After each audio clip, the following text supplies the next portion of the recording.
पहला चार्ज यहाँ पे Q1 है, दूसरा Q2, दो चार्ज लिए, उनके बीच का जो सेपरेशन है वो R से रिप्रेजेंट कर दिया। अब इसकी जो साइज है वो इस R के कंपेरिजन में बहुत ही स्मॉल है, तो इसको हम बोलते हैं पॉइंट चार्ज। क्लास 11th में आपने पढ़ा होगा पॉइंट मास का कॉन्सेप्ट, और वहां से आप याद करो पॉइंट मास आपने क्या पढ़ा, वहां हमने देखा था अगर कोई भी ऑब्जेक्ट अपने साइज के कंपैरिजन में अगर बहुत ज्यादा डिस्टेंस ट्रेवल करता है तो उस ऑब्जेक्ट की साइज को हम क्या कंसीडर कर लेते हैं, पॉइंट कंसीडर कर लेते हैं। तो ऐसे ही कूलम ने कंसीडर किया यहाँ पे कि इसकी साइज के कंपैरिजन में अगर ये सेपरेशन ज्यादा है तो इसको हम पॉइंट चार्ज कंसीडर कर लेंगे। तो कूलम्स के अकॉर्डिंग क्या हुआ, अकॉर्डिंग टू कूलम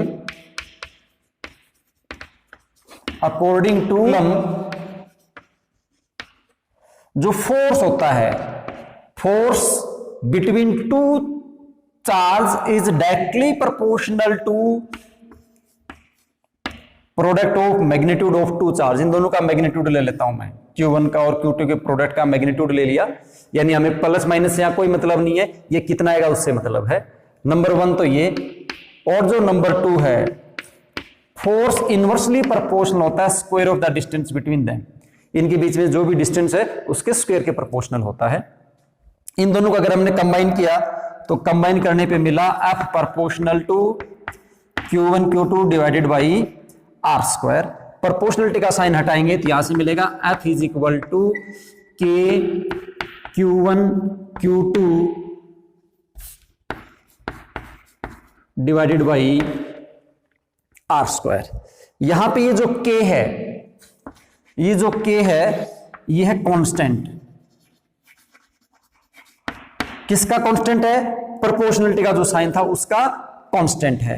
और इसकी जो वैल्यू होती है, अगर मैं CGS सिस्टम लूं, कौन सा सिस्टम लूं, CGS सिस्टम लूं, तो CGS सिस्टम के अंदर जो K की वैल्यू होती है वो कितनी होती है, 1 होती है। इसकी 1 क्यों आई, क्योंकि CGS सिस्टम में फोर्स को आप डायन में लोगे, कूलम को आप स्टेट कूलम में लोगे, और R को आप किस में लेंगे, सेंटीमीटर में लेंगे, तो K की वैल्यू आती है उस दौरान 1। और SI सिस्टम अगर हम लेंगे, SI सिस्टम में जिसको आप MKS सिस्टम भी कहते हो, तो वहां पे जो K की वैल्यू है वो होती है 9 × 10⁹ न्यूटन मीटर स्क्वायर पर कूलम स्क्वायर, ठीक है। और K की जो वैल्यू है ये इसके बराबर है 1 divided by 4 pi epsilon naught. K is equal to 1 divided by 4 pi epsilon naught. और यहां पे जो एप्सिलॉन नॉट है इसकी वैल्यू है 8.86 × 10⁻12 कूलम स्क्वायर पर न्यूटन पर मीटर। ये वैल्यूज आपको याद करके रखनी पड़ेगी, न्यूमेरिकल्स में भी ये काम आने वाली हैं, तो इन वैल्यूज को आप याद करके रखें। यहां पे ये जो K है, K कांस्टेंट है। देखो CGS सिस्टम के अंदर K की वैल्यू कितनी होती है, 1, याद रख लेना, स्मॉल से रिप्रेजेंट किया हमने। और SI सिस्टम जो MKS सिस्टम होता है आपका, SI सिस्टम कौन सा सिस्टम होता है, MKS, क्लास 11th में आपने पढ़ा होगा। MKS सिस्टम में इसको हम लिखेंगे 9 × 10⁹ न्यूटन मीटर स्क्वायर पर कूलम स्क्वायर। अब आप सोचोगे कि K की वैल्यू ये कैसे आई, ये यूनिट का आपको रट्टा मारने की जरूरत नहीं है, ये यूनिट देखो कैसे आई, इजीली आप समझ सकते हो। यहां से देखो आपने फोर्स का फॉर्मूला लिखा F is equal to K Q1 Q2 divided by R square. तो यहां से K का फॉर्मूला क्या आ सकता है, K की वैल्यू आपके पास आ जाएगी F R square divided by Q1 Q2, ठीक है। अब देखो K की यूनिट आप कैसे लिख सकते हो, यहां से फोर्स की यूनिट क्या होती है, न्यूटन, डिस्टेंस की क्या होती है, metre square, divided by charge के कूलम इनटू कूलम, कितना हो गया, कूलम स्क्वायर। तो आगे ना ये न्यूटन मीटर स्क्वायर पर कूलम स्क्वायर। और यहां से अगर इसका डायमेंशनल फार्मूला पूछे तो इजीली आप लिख सकते हो, क्लास 11th में अच्छे से समझ जाता आपने इसको कि कैसे लिखेंगे। न्यूटन का लिखना आता है, मीटर का भी आपको लिखना आता है, कूलम के बारे में मैं आपको बता देता हूं। आई का जो फार्मूला होता है वह Q डिवाइड बाई T होता है। आप यूनिट नंबर 2 में भी पढ़ोगे, क्लास 10th में भी आपने पढ़ा होगा। I is equal to Q divided by T होता है, Q is equal to I into T होता है। I भी जो है फंडामेंटल यूनिट है, T भी फंडामेंटल है, यानी I भी फंडामेंटल फिजिकल क्वांटिटीज में आती है, इसकी यूनिट भी फंडामेंटल होगी, टाइम भी फंडामेंटल में आएगा। तो Q की जो डायमेंशन कितनी हो जाएगी, I की तो डायमेंशन A होती है और टाइम की कितनी होती है T, तो Q की डायमेंशन हो जाएगी AT। ऐसे करके आप इसकी डायमेंशन इजीली लिख देंगे। अब देखो ये जो हमने लिखा, ये एप्सिलॉन नॉट, ये लिखा हमने। एप्सिलॉन नॉट क्या है, परमिटिविटी है फ्री स्पेस की। ये क्या है, absolute electrical permittivity, it is absolute electrical permittivity of free space. Free space मतलब क्या हुआ, वैक्यूम का है, वैक्यूम की एब्सोल्यूट इलेक्ट्रिकल परमिटिविटी है ये, और इसकी वैल्यू कितनी होती है 8.86 इंटू 10⁻12 कूलम स्क्वायर पर न्यूटन पर मीटर स्क्वायर इसकी वैल्यू होती है। अब देखिए पहले हम ये समझ लें कि एब्सोल्यूट इलेक्ट्रिकल जो परमिटिविटी है इसका क्या मतलब है। इलेक्ट्रिकल परमिटिविटी का यहां से मतलब ये है कि ये मीडियम की प्रॉपर्टी है। इलेक्ट्रिकल परमिटिविटी क्या, किसी मीडियम की प्रॉपर्टी है, और वो इस बात को डिसाइड करता है कि इस चार्ज से इस चार्ज के बीच में जो लाइन ऑफ फोर्स ट्रांसफर होने वाली है वो कितनी ट्रांसफर होने वाली है, यानी उसकी जो लिमिट को जो कंट्रोल करता है उसको हम बोलते हैं एब्सोल्यूट इलेक्ट्रिकल परमिटिविटी। अभी इलेक्ट्रिक लाइन ऑफ फोर्स क्या होती है इसको हम नेक्स्ट टॉपिक में पढ़ने वाले हैं, तो यहां से आपको पता चल जाएगा तब इलेक्ट्रिक लाइन ऑफ फोर्स क्या होती है। तो इलेक्ट्रिकल परमिटिविटी का मतलब क्या होती है, ये एक मीडियम की प्रॉपर्टी होती है जो दो चार्ज के बीच में लगने वाले फोर्स को कंट्रोल करता है, उसको हम बोलते हैं इलेक्ट्रिकल परमिटिविटी। और यहां से आप देख भी पा रहे होगे इस फॉर्मूले से F इज इक्वल टू, आपके पास अगर मैं यहां पे K की वैल्यू पुट कर देता हूं तो फोर्स का फॉर्मूला आप क्या लिखोगे, जैसे यहां पे K की वैल्यू पुट कर दो तो फोर्स का फॉर्मूला आप लिखोगे F is equal to Q1 Q2 divided by 4 pi epsilon naught R square, ऐसे लिखोगे, है ना। अब यहां से आप देखो अगर किसी की एब्सोल्यूट परमिटिविटी ज्यादा है, एब्सोल्यूट इलेक्ट्रिकल परमिटिविटी ज्यादा है, तो वहां पे फोर्स की वैल्यू क्या हो जाएगी, कम हो जाएगी। इसका मतलब ये जो फोर्स है वो इनवर्सली प्रोपोर्शनल है absolute electrical permittivity of the medium. Absolute electrical permittivity, ये एब्सोल्यूट मैं बोल रहा हूं तो मैं फ्री स्पेस की बात कर रहा हूं, ठीक है। अगर मैं यहां पे 0 हटा दूंगा तो ये हो जाएगी परमिटिविटी ऑफ एनी मीडियम। अगर मैं दो चार्ज को फिक्स कर दूं, उनके बीच की डिस्टेंस को फिक्स कर दूं, तो जो फोर्स लगने वाला है वो डायरेक्टली प्रोपोर्शनल, वो कैसे है, वो इनवर्सली प्रोपोर्शनल है किसके, वो जो मीडियम है उसके नेचर के। तो उसके अकॉर्डिंग हम ऐसे मान के चलते हैं कि मान लीजिए हमने दो मीडियम ले लिए, ये दो चार्ज हैं, इन दोनों चार्ज के बीच में पहले तो हमने फोर्स निकाला वैक्यूम के अंदर, तो वैक्यूम के अंदर फोर्स निकाला, उसको मैं F नोट से रिप्रेजेंट कर दूं तो उसकी वैल्यू हमारे पास आई Q1 Q2 divided by 4 pi epsilon naught R square, कब, जब वैक्यूम में था। और अब इनके बीच में सपोज करो मैंने कोई मीडियम लगा दिया ऐसे, अगर मैं ऐसे मीडियम लगा देता हूं तो इनके बीच लगने वाला जो फोर्स है उसको मैं F हम से रिप्रेजेंट कर दूं, हम for medium, that is equal to हो जाएगा आपके पास Q1 Q2 डिवाइडेड बाई 4 पाई, अब ये एप्सिलॉन m हो जाएगा, m फॉर मीडियम, और इनटू क्या हो गया R का स्क्वायर। अब दोनों का रेशियो निकाल लो आप, अगर हम इन दोनों का रेशियो निकालते हैं F note divided by F हम, तो हम क्या देखते हैं, रेशियो निकालेंगे Q1 Q2 को कैंसिल कर देगा, 4 पाई को कैंसिल कर देगा, R स्क्वायर को कैंसिल कर देगा, ठीक है। और ये रेशियो एप्सिलॉन नॉट m ऊपर आएगा, ये एप्सिलॉन m ऊपर आएगा, एप्सिलॉन नॉट नीचे बचेगा, तो आपके पास ये रेशियो आ जाएगा epsilon m divided by epsilon naught, और इसको हम बोलते हैं K, कैपिटल K से रिप्रेजेंट करेंगे, डाई होता है डाइलेक्ट्रिक कांस्टेंट। क्या होता है ये, इसको हम बोलते हैं डाई इलेक्ट्रिक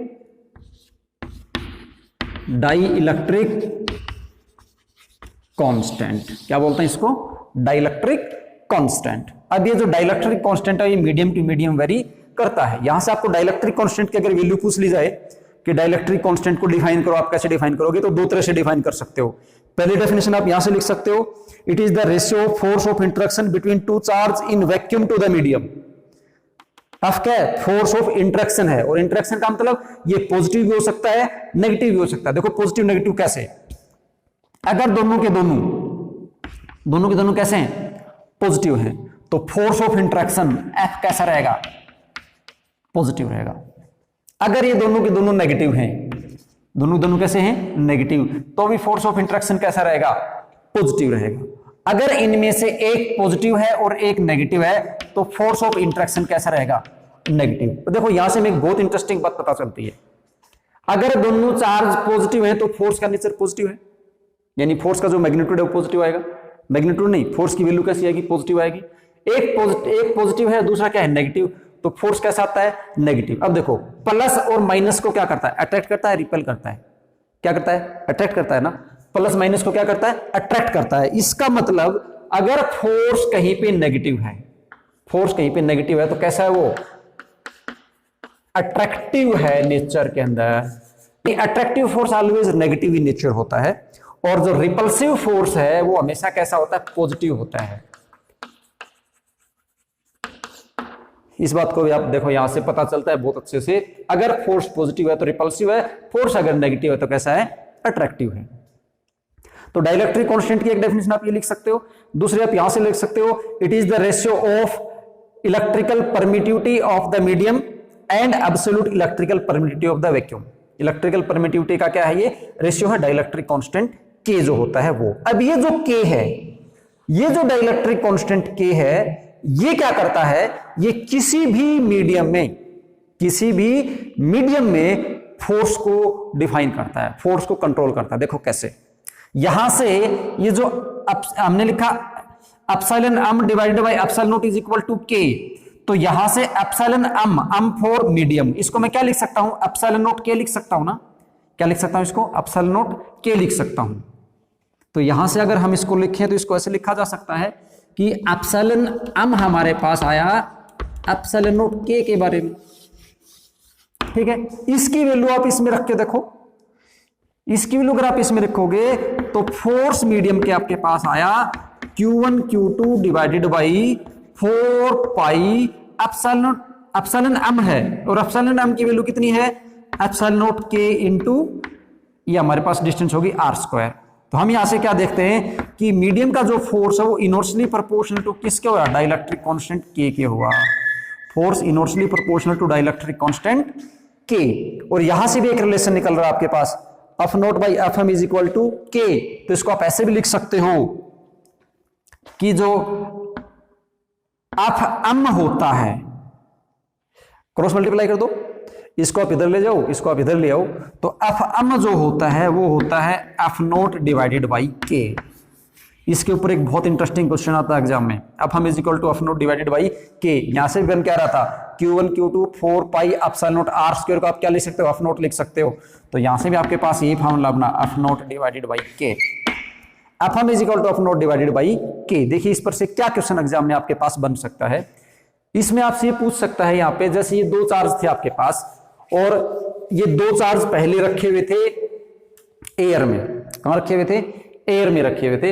एयर में रखने के बाद क्या किया, ये बोलता है कि इनके बीच में हमने कोई मीडियम डाल दिया, सपोज प्लास्टिक सीट ही डाल दिया जिसका डाइलेक्ट्रिक कांस्टेंट कितना है, के है। अब बताइए इन दोनों के बीच का फोर्स कितना हो जाएगा। क्वेश्चन समझ में आया, पहले एयर में रखे हुए थे, बाद में कोई मीडियम डाल दिया, तो मीडियम डालने के बाद बताओ फोर्स कितना हो जाएगा। तो फोर्स हो जाएगा इतना, मीडियम का फोर्स होगा F naught divided by K. F not किसका, वैक्यूम का, के क्या, डाइलेक्ट्रिक कांस्टेंट, और एफ हम क्या, मीडियम के अंदर फोर्स। ओके, अब यहां से हम देखते हैं, इसलिए क्या आपने पढ़ा है कि water is a universal solvent. Water is a universal solvent. क्यों होता है वाटर यूनिवर्सल सॉल्वेंट? वाटर का जो डाइलेक्ट्रिक कांस्टेंट के होता है उसकी वैल्यू 81 होती है। के की देखो कोई यूनिट नहीं है। क्यों यूनिट नहीं है? क्योंकि के जो है ना दो फोर्स का रेशियो है। के की वैल्यू होती है, के की वैल्यू किसके बराबर होगी, F naught divide by F M. यहां से हमने अभी भी निकाला, के की वैल्यू कितनी है, F naught divided by F M है। तो फोर्स बाई फोर्स का रेशियो है, तो इसकी कोई यूनिट नहीं है। डाइलेक्ट्रिक कांस्टेंट वाटर का होता है 81। वाटर का डाइलेक्ट्रिक कांस्टेंट 81 है। इसका मतलब हुआ कि सपोज करो मैं कोई भी वो मान के चलता हूं, इमेजिन करके चलते हैं कि दो पार्टिकल हैं, उनके बीच में एयर में फोर्स 81 ही था। हम कंसीडर कर लेते हैं कितना था, 81 न्यूटन ही था अट्रैक्शन का फोर्स दो पार्टिकल के बीच में एयर में। उन्हीं को जब आप कहां लेके जाओगे, वाटर में लेके जाओगे, तो फोर्स वाटर में कितना हो जाएगा, एयर के अंदर जो भी फोर्स था वो और डिवाइडेड बाई कितना, के। तो एयर के अंदर था 81 न्यूटन और डिवाइडेड बाई कितना आ गया, के की वैल्यू 81। 81 कैंसिल 81, तो एफ डब्ल्यू कितना हो गया, 1 न्यूटन हो गया। इसका मतलब क्या हुआ, वाटर ने उनके बीच का जो अट्रैक्शन फोर्स था उसको डिक्रीज कर दिया।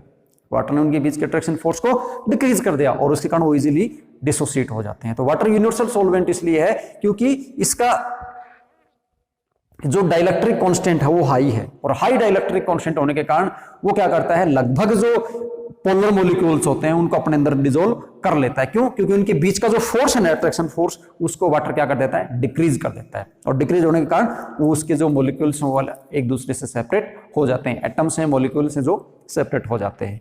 इसीलिए वाटर को हम यूनिवर्सल सॉल्वेंट कहते हैं। यानी कहते तो इसलिए क्योंकि सभी को डिसोल्व कर लेता है, लेकिन क्यों है उसका रीजन ये है क्योंकि इसका जो डाइलेक्ट्रिक कांस्टेंट है वो हाईएस्ट है, 81 है लिक्विड्स में, इसीलिए क्या करता है ये डिसोल्व कर लेता है।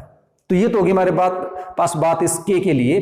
अब यहां से भी एक क्वेश्चन और बनता है कि देखो फोर्स, 2-3 क्वेश्चन बनते हैं कूलम्ब्स लॉ के ऊपर, वो क्या बनते हैं उनको डिस्कस करते हैं हम। अब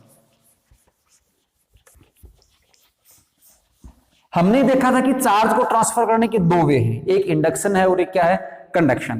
कंडक्शन में आपने देखा था एक्चुअल कांटेक्ट करवा रहे थे, जब एक्चुअल कांटेक्ट करवा दोगे तो एक का चार्ज दूसरे के ऊपर आ जाएगा। उसके ऊपर कूलम्ब्स लॉ में एक क्वेश्चन बनता है, क्या बोलेगा, एक स्फीयर है, स्फीयर ए है, एक स्फीयर बी है, सेम साइज के, ध्यान रखना अभी हम डिफरेंट साइज का कॉन्सेप्ट नहीं पढ़ेंगे, वो हम कैपेसिटेंस में पढ़ेंगे जाके। दोनों की साइज सेम है, यानी रेडियस दोनों की सेम है, इसकी रेडियस भी r है और इसकी रेडियस भी कितनी है, r। ये तीसरा स्फीयर है कोई सेम साइज का, इसके ऊपर चार्ज है सपोज करो q, प्लस q चार्ज है इसके ऊपर, ठीक है। ये जो स्फीयर था इसके ऊपर भी चार्ज था प्लस q, ठीक। अब क्वेश्चन क्या बोलता है, बी स्फीयर को ए के कांटेक्ट में लेके आए, यानी बी को और ए को कांटेक्ट में ले आए आप, तो क्या होगा, बी को और ए को जब हम कांटेक्ट में लेके आएंगे तो क्या होगा। हमने क्या करवा दिया, हमने अब कंडक्शन करवा दिया ना चार्ज का, इन दोनों को क्या करवा दिया, कनेक्ट कर दिया, कंडक्शन होगा। तो अब क्या होगा, इसका चार्ज इसकी तरफ जाएगा, लेकिन ऐसा तो है नहीं कि इसका पूरे का पूरा चार्ज यहां चला जाएगा। उसको एक एग्जांपल से समझो आप, क्योंकि अभी आपने इलेक्ट्रोस्टैटिक पोटेंशियल नहीं पढ़ा है, इसलिए उसका तो एग्जांपल मैं आपको नहीं दे रहा। जो आपने कुछ अभी तक स्टडी किया है, जो आपको आता है, उसका एग्जांपल लेते हैं।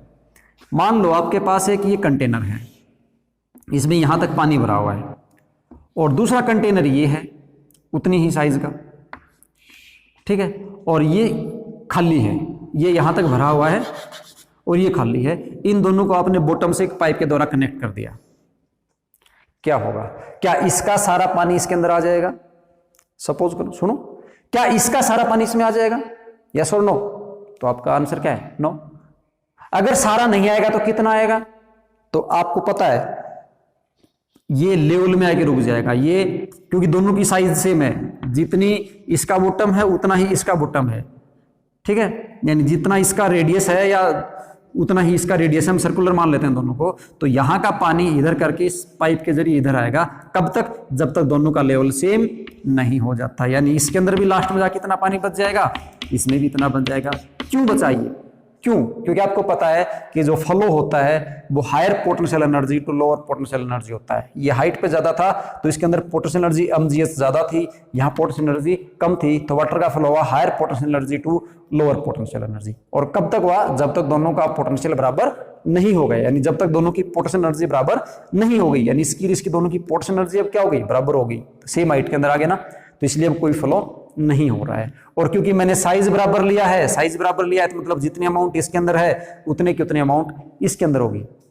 अगर आप ऐसा सोच रहे हो अब कि सर मैं तो ऐसा एक तो ऐसा कंटेनर ले रहा हूं और मैं तो एक कंटेनर ऐसा ले रहा हूं, तो क्या अमाउंट बराबर होगी, तो उस केस में अमाउंट बराबर नहीं होगी। आपको भी पता है कि फिर क्या होगा, सिर्फ लेवल बराबर होगा, उस केस में क्या होगा, सिर्फ लेवल बराबर होगा ऐसे करके, यानी ये थोड़ा सा नीचे चला जाएगा, ये जितना नीचे जाएगा उतना ही ऊपर आ जाएगा। इस केस में दोनों के अंदर जो लिक्विड की अमाउंट है वो बराबर नहीं है, ठीक है ना। तो इसके अंदर भी वैसा ही होता है, ये केस हम आगे जाके पढ़ेंगे, जब हम आपको इलेक्ट्रोस्टैटिक पोटेंशियल पढ़ा देंगे तब बताएंगे ये बराबर नहीं होने वाला। फिलहाल हम क्या ले रहे हैं, सेम साइज का ले रहे हैं। तो आपको पता है जब सेम साइज का लेते हो तो क्या होगा, सेम साइज में दोनों के अंदर लिक्विड भी बराबर है। तो सेम उसी प्रकार से जब चार्ज को करोगे, इन दोनों को आपने ज्वाइंट कर दिया, तो ज्वाइंट करने के बाद इसके अंदर चार्ज कितना होगा, 0 था पहले, इसके अंदर चार्ज कितना था, Q। ज्वाइंट करने के बाद यहाँ पे चार्ज होगा 0 + Q डिवाइडेड बाई 2, और यहाँ पे कितना हो जाएगा 0 + Q डिवाइडेड बाई 2, यानी इसके पास चार्ज होगा Q/2 और इसके पास भी चार्ज कितना हुआ, Q/2। दोनों के अंदर आधा आधा हो गया। सपोज करो वैसा होता, सपोज करो यहाँ पे चार्ज होता -3Q, मान के चलते हैं, एक बार एक और प्रॉब्लम क्रिएट करता हूं, यहाँ पे चार्ज -3Q होता, यहाँ पे +Q होता, तो ये कितना होता, तो 0 की जगह -3Q कर देते आप, -3Q + Q, तो कितना बचता ये -2Q, तो फिर आपके पास कितना बच गया, -2Q डिवाइड बाई 2, तो फिर कितना हो जाता ये -Q, इसके पास आ जाता चार्ज, -Q इसके पास आ जाता, यानी आपको क्या करना है, जब दो को सेम साइज के दो स्फीयर हैं या दो कंडक्टर हैं, जब उनको टच करवाते हो तो दोनों के चार्ज का मीन ले लो ऐड करके और 2 से डिवाइड कर दो यहाँ पे। तो अब हमारे पास यहाँ पे चार्ज कितना आया, दोनों पे Q/2 चार्ज आ गए। ठीक है, अब क्या बोलता है, इस स्फीयर को, ए स्फीयर को हम r डिस्टेंस के ऊपर ले गए B के पास, r डिस्टेंस पे किसके पास ले गए, B के पास। तो अब इसके पास चार्ज कितना था, +Q/2। तो इन दोनों के बीच का फोर्स बताओ, तो इजीली बता दोगे ना। F = क्या होता है आपके पास, K Q1 यानी Q2 मतलब Q/2 और डिवाइडेड बाई r²।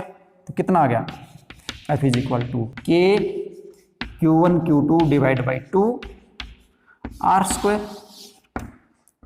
इजीली निकाल दोगे ना, ऐसे समझ गए कॉन्सेप्ट क्या है। फोर्स निकालो, उसको इसके नजदीक ले, चार्ज निकालो, उसको इसके नजदीक लेके आओगे तो वहां से आप क्या निकाल दोगे, फोर्स निकाल देंगे। ठीक है, और देखिए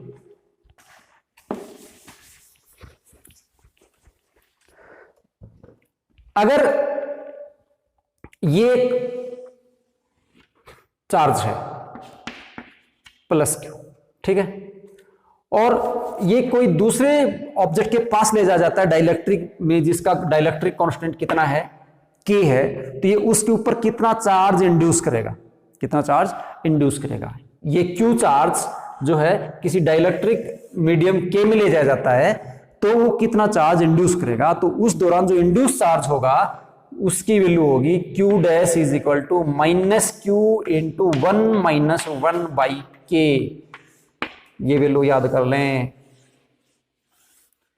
Q' = -Q × 1 - 1/K।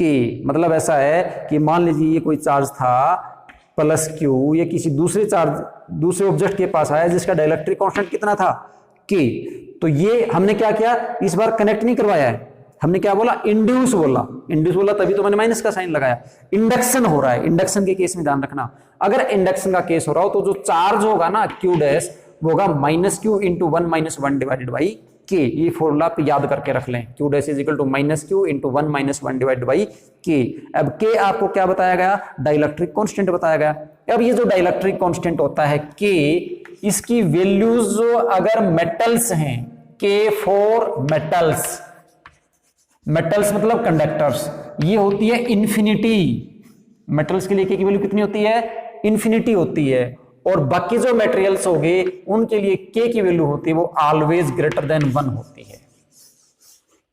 K > क्या होती है, 1 होती है। अब यहां से देखिए आप, अगर मैं बोलता हूं आपसे अब कि एक ये है स्फीयर है, पॉजिटिवली चार्ज एक मेटल का बना हुआ है, ये मेटल का दूसरा स्फीयर है, साइज दोनों की जैसे हमने बोला सेम है।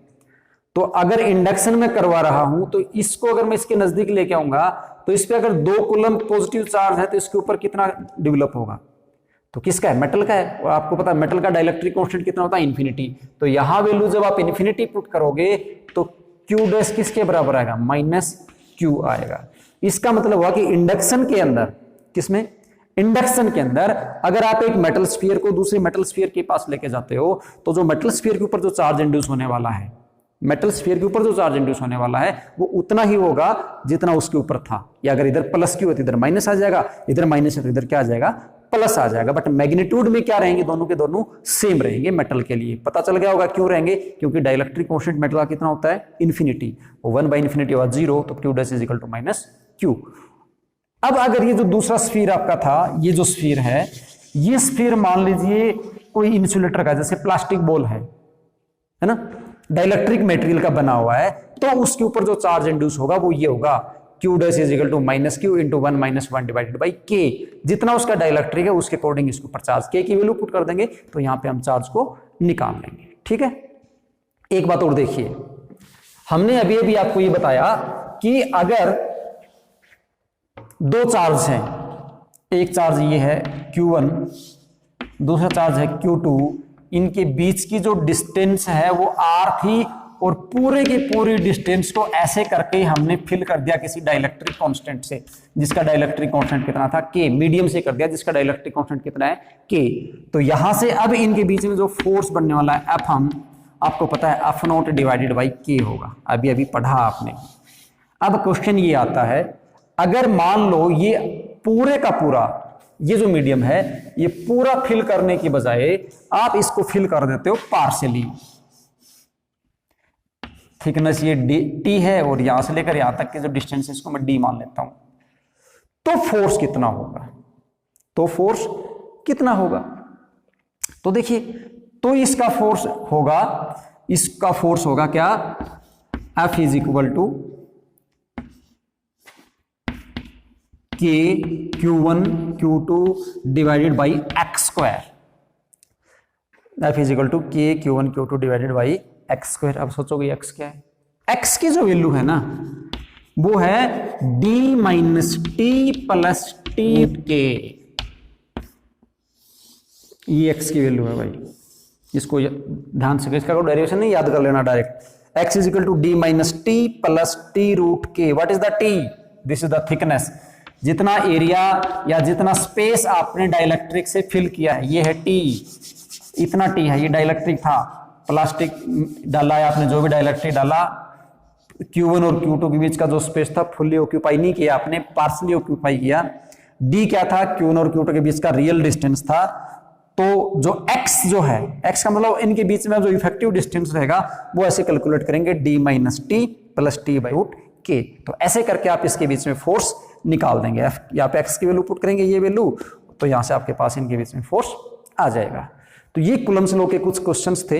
अब आप यहां से देख रहे हो कि कूलम्स का जो लॉ है वो वेक्टर फॉर्म में है, ध्यान रखना, कूलम्स का लॉ कैसे है, वेक्टर फॉर्म में है। कूलम्स लॉ के अकॉर्डिंग जो फोर्स आपके पास आया वो जो फोर्स है वो कैसा है, वेक्टर है।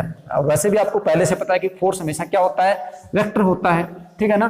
तो अब आप यहां से क्या देखोगे कि मान लीजिए ये कोई पॉजिटिव चार्ज Q है और ये इसके ऊपर फोर्स लगा रहा है, ये पॉजिटिव चार्ज इसके ऊपर फोर्स लगा रहा है, तो इसके ऊपर फोर्स लगा रहा है ना, तो मैं क्या करता हूं, ये जो फोर्स लगा रहा है इसको मैं फिक्स कंसीडर कर लेता हूं, ये इस पे फोर्स लगा रहा है, सपोज करो ये पॉजिटिव है, तो ये इस पे फोर्स लगाएगा, तो इधर ये इनके बीच की डिस्टेंस होगी, तो यहां फोर्स किधर लगेगा, प्लस प्लस को रिपेल करेगा, तो ये फोर्स लगेगा इधर।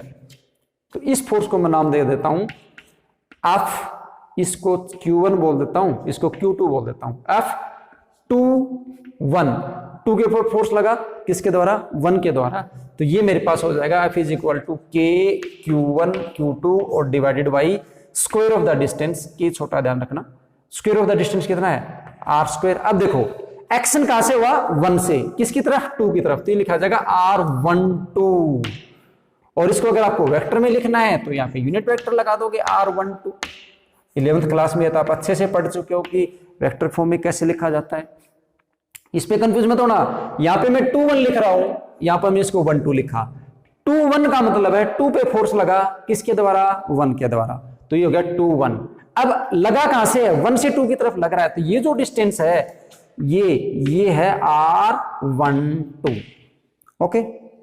अब ये जो चार्ज है ये भी तो इस पे फोर्स लगाएगा, यस और नो, लगाएगा ना, तो इस दौरान आप इसको फिक्स कंसीडर करोगे, तो ये इसके ऊपर फोर्स लगा के इसको इधर रिपेल करने की कोशिश करेगा, तो इसकी तरफ फोर्स किधर जाएगा, अब इसको फिक्स नहीं कंसीडर कर रहे हैं हम, उसको फिक्स कंसीडर कर रहे हैं, तो वो इसके ऊपर फोर्स लगा, इधर फोर्स लगेगा क्योंकि रिपल्सन हो रहा है, इस फोर्स का नाम दे देंगे F12। F12 का मतलब हुआ कि 1 के ऊपर 2 के द्वारा फोर्स है, तो F12 को मैं क्या लिख सकता हूं, इसको हम लिख सकते हैं K Q1 Q2 divide by square of the distance R square. अब ये डिस्टेंस देखो, एक्शन किधर से हो रहा है, 2 से 1 की तरफ हो रहा है, अब इधर एक्शन हो रहा है, तो ये डिस्टेंस आपके पास हो जाएगी R21, ये हो जाएगा R स्क्वायर 21 और यूनिट वेक्टर हो जाएगा R21, ओके, ठीक है।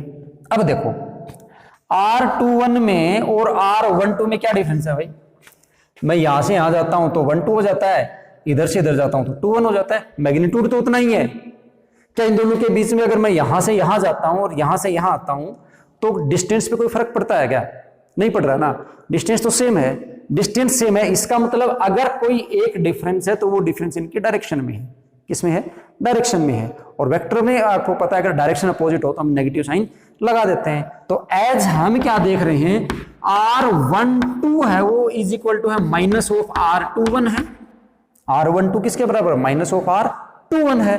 तो यहां से हम अगर तीन इक्वेशन को कंपेयर करते हैं, इसको, इसको और इसको, इसको मैं बोल देता हूं इक्वेशन नंबर 1, इसको मैंने बोल दिया 2 और इसको मैंने बोल दिया इक्वेशन नंबर 3। तो from equation 1, 2 and 3 we find that F12 is equal to minus of F21 और ये कूलम्स लॉ का वेक्टर फॉर्म है। ये कूलम्स लॉ का क्या है? वेक्टर फॉर्म है। ये एक्शन था तो ये रिएक्शन हो, ये तो न्यूटन का भी थर्ड लॉ है ना, तो कूलम्स लॉ का ये न्यूटोनियन कैरेक्टर भी है। ये एग्जाम में पूछा भी जा सकता है, so Newtonian character of Coulomb's law, so Newtonian character of Coulomb's law. तो जब आपसे वो न्यूटोनियन कैरेक्टर पूछ रहा है, इसका मतलब वो आपसे कूलम्स लॉ का वेक्टर फॉर्म पूछ रहा है, ठीक है। तो उसको आप इस प्रकार से ड्राइव कर देंगे। ये तो आपके पास वेक्टर फॉर्म में कूलम्स लॉ आ गया है। अब देखो कूलम्स लॉ के कुछ लिमिटेशंस भी हैं, लिमिटेशंस हैं कूलम्स लॉ के कुछ, और वो क्या है हम उनको डिस्कस करते हैं। अब कूलम्स लॉ की पहली लिमिटेशन तो ये है कि एप्लीकेबल है सिर्फ पॉइंट चार्ज के ऊपर, सिर्फ और सिर्फ किसके ऊपर एप्लीकेबल है? पॉइंट चार्ज के ऊपर एप्लीकेबल है। अगर पॉइंट चार्ज नहीं है तो ये एप्लीकेबल नहीं होगा। और दूसरा हम ये बोल सकते हैं कि सिर्फ यूनिफॉर्म चार्ज डिस्ट्रीब्यूशन के ऊपर, यूनिफॉर्म चार्ज डिस्ट्रीब्यूशन हो तो ये उसी पे एप्लीकेबल है। यूनिफॉर्म चार्ज डिस्ट्रीब्यूशन का मतलब ये है कि अगर चार्ज नॉन यूनिफॉर्मली डिस्ट्रीब्यूटेड हो, नॉन यूनिफॉर्मली का मतलब ये हुआ कि ये एक बड़ा सा ऑब्जेक्ट है, इसके ऊपर ऐसे ऐसे करके पॉजिटिव चार्ज, यहां ज्यादा पॉजिटिव चार्ज था और यहां कुछ कम पॉजिटिव चार्ज था, तो ये जो चार्ज यहां तो ज्यादा है, यहां चार्ज क्या है? कम, तो ये नॉन यूनिफॉर्म डिस्ट्रीब्यूशन हो गया। ये किसी दूसरे चार्ज ऑब्जेक्ट के पास जाता है ऐसे, उसके ऊपर क्या है? इस प्रकार से ऐसे चार्जेस हैं, ये इधर नॉन यूनिफॉर्म डिस्ट्रीब्यूशन है, इधर भले यूनिफॉर्म और डजेंट मैटर। तो ऐसा अगर केस है तो उसके ऊपर आप डायरेक्ट फॉर्मूला है F is equal to K Q1 Q2 by R² applicable नहीं कर सकते, क्योंकि उस केस में आपके पास रियल रिजल्ट नहीं आने वाले। तीसरा जो ये है कि सिर्फ स्टैटिक चार्ज पे काम करता है, स्टैटिक चार्ज को, अगर चार्ज स्टैटिक है तो ही कूलम्स लॉ एप्लीकेबल होगा, मूविंग चार्ज के ऊपर कूलम्स लॉ एप्लीकेबल नहीं होता। फोर्थ इसकी लिमिटेशन ये है कि जो कूलम्स लॉ है ये 10⁻⁻15, अगर मान लीजिए हम ये बोलूं कि अगर डिस्टेंस जो है वो लेस देन 10⁻⁻15 मीटर है, डिस्टेंस लेस देन 10⁻⁻15 मीटर है, उस केस में ये काम नहीं करता। क्यों काम नहीं करता? क्योंकि 10⁻⁻15 मीटर के ऊपर कौन से फोर्स एक्टिवेट हो जाते हैं? न्यूक्लियर फोर्स एक्टिवेट हो जाते हैं। अगर R is equal to 10⁻⁻15 metre है तो कूलम्स लॉ वहां पे काम नहीं करेगा, क्योंकि आपको पता है न्यूक्लियस के अंदर क्या होते हैं? पॉजिटिव चार्ज होते हैं, और पॉजिटिव चार्ज न्यूक्लियस के अंदर अट्रैक्टेड रहते हैं। न्यूक्लियस के अंदर पॉजिटिव चार्ज के बीच में क्या होता है? अट्रैक्शन होता है। सोच के देखो आप कि एक छोटा सा न्यूक्लियस है, जैसे मैं सोडियम का एग्जांपल लूं तो सोडियम के न्यूक्लियस में 11 प्रोटॉन है, तो 11 प्रोटॉन के बीच में तो सारे पॉजिटिव चार्ज हैं, तो उनके बीच में तो स्ट्रॉन्ग रिपल्सन होना चाहिए, और उस स्ट्रॉन्ग रिपल्सन से जो न्यूक्लियस है वो ब्रस्ट हो जाना चाहिए, बट ऐसा नहीं हो रहा है। क्यों नहीं हो रहा है? क्योंकि न्यूक्लियस के अंदर जो फोर्स है वो अट्रैक्टिव फोर्स है, strongest force in the nature होता है न्यूक्लियर फोर्स। इसको आप आगे एटम एंड न्यूक्लियर की यूनिट है वहां पे अच्छे से पढ़ेंगे। तो मतलब न्यूक्लियस के अंदर जो R is equal to 10⁻⁻15 metre है तो ये काम नहीं करता। कहां काम करता है? Coulomb's law R greater than 10⁻⁻15 metre है तो कूलम्स लॉ एप्लीकेबल है, तो कूलम्स लॉ एप्लीकेबल है। लेकिन अगर R लेस देन 10⁻⁻15 मीटर हो जाता है तो वहां पे कूलम्स लॉ एप्लीकेबल नहीं है। ये कूलम्स लॉ की कुछ लिमिटेशंस हैं। अब यहां से देखिए आपने क्या पढ़ा कूलम्स लॉ में? जो फोर्स था F is equal to, F की वैल्यू कितनी है? K Q1 Q2 divided by R², ठीक है। अब आप यहां से देखोगे अगर ये कांस्टेंट है सारे, तो आप देखोगे F इनवर्सली प्रोपोर्शनल टू किसके है? R² के है। F किसके इनवर्सली प्रोपोर्शनल टू? R² के है। यहां से दो तरह से ग्राफ बनते हैं। पहला ग्राफ F का और R का, अगर इधर R ले लिया जाए, इधर फोर्स ले लिया जाए, तो आप देखते हो ये इनवर्सली है, तो इनवर्सली का ग्राफ कैसा बनता है? ऐसे बनता है। ये ट्रेडिशनल वे था एग्जाम में क्वेश्चन पूछने का कि R के साथ फोर्स का वेरिएशन कितना होगा। थोड़ा सा अगर इसको कॉम्प्लिकेट करना चाहे तो आजकल एग्जाम में पूछता है F versus 1/R²। F versus 1/r² का ग्राफ बनाओ। तो एफ वर्सेज अगर मैं 1/r² करता हूं तो यहाँ पे 1/r² एक पूरी सिंगल टर्म है, 1/r² एक सिंगल टर्म है, तो 1/r² को अगर मैं सिंगल टर्म मानता हूं तो F directly proportional to 1/r² हो गया। तो उस केस में ग्राफ बनेगा ये एक्स एक्सिस में 1/r² हो जाएगा, इधर आपके पास फोर्स हो जाएगा, तो इस बार ग्राफ बनेगा स्ट्रेट लाइन। कैसा बनेगा? स्ट्रेट लाइन ग्राफ बनेगा। अगर मैं इसको क्या करता हूं, एफ को 1/r² करता हूं तो ग्राफ बनता है स्ट्रेट लाइन। और देखिए इसी के ऊपर ग्राफ से संबंधित कुछ क्वेश्चंस क्या पूछ सकता है कूलम्स लॉ में। आपसे कहेगा कि एक +2q चार्ज है, -3q चार्ज है, +2q चार्ज और -3q चार्ज है, इनके बीच का जो फोर्स है उसका और 1/r² का ग्राफ बनाइए। क्या बनाना है? एफ वर्सेज 1/r² का ग्राफ बनाइए आप। तो कैसे बनाओगे? तो यहां से आप देख रहे हो ये +2q है, -3q है, +2q और -3q, फोर्स कैसा रहने वाला है? अट्रैक्टिव। और अट्रैक्टिव फोर्स कैसा होता है? नेगेटिव होता है। तो इस केस में आप ग्राफ बनाओगे ऐसे, इधर तो हो जाएगा 1/r², इधर फोर्स लूंगा तो ये पॉजिटिव फोर्स है, इधर फोर्स लूंगा तो ये फोर्स कैसा बनेगा? नेगेटिव फोर्स बनेगा। तो इस बार आपका ग्राफ बनेगा ऐसे, ध्यान रखना इसको। इस बार ग्राफ कैसे बना? ये बना ग्राफ नीचे की तरफ। क्यों? क्योंकि एक प्लस है एक माइनस है, फोर्स का मैग्नीट्यूड कैसा आएगा? नेगेटिव आएगा, तो फोर्स जाएगा नेगेटिव में। आर तो 1/r² तो पॉजिटिव में है, फोर्स किस में है? नेगेटिव में, तो ये फोर्थ क्वाड्रेंट में चला जाएगा। अगर ये पॉजिटिव होता, दोनों के दोनों पॉजिटिव होते, तो आपका फोर्स जाता फिर ऐसे, तो फिर फोर्स बन जाता ऐसे। ये किस किस के लिए है? ये है +2q एंड +3q के लिए, और ये किसके लिए है? +2q एंड -3q चार्ज के लिए। ठीक है ना? माइनस वाले होंगे तो इधर आ जाएगा, प्लस वाले होंगे तो इधर आ जाएगा। तो ऐसे करके हम कूलम्स लॉ के कुछ प्रॉब्लम्स हैं उनको समझ सकते हैं। अब कूलम्स लॉ के ऊपर एक दो प्रॉब्लम और भी आती हैं, जैसे फोर्स निकाला कूलम्स लॉ से आपने, तो उसके ऊपर क्या क्वेश्चन बन सकते हैं, फोर्स कैसे पूछ सकता है आपसे, तो उसका एक जर्नल सा एग्जांपल मैं आपको देता हूं यहाँ पे। बाकी हिंट देके छोड़ रहा हूं, बाकी आप अच्छे से समझ के कर लेना उसको। आपके पास बोलेगा यहाँ पे +q चार्ज है, यहाँ पे +q चार्ज है, यहाँ पे +q चार्ज है, और यहाँ भी मैंने +q चार्ज ही मान लिया। ठीक है? और आपसे कहेगा कि इस चार्ज के ऊपर नेट फोर्स बताओ। इस चार्ज पे क्या बताना है? नेट फोर्स बताना है। तो ये जो नेट फोर्स निकलता है, ये निकलता है सुपरपोजिशन प्रिंसिपल से। किससे निकलता है? सुपरपोजिशन प्रिंसिपल से निकलता है।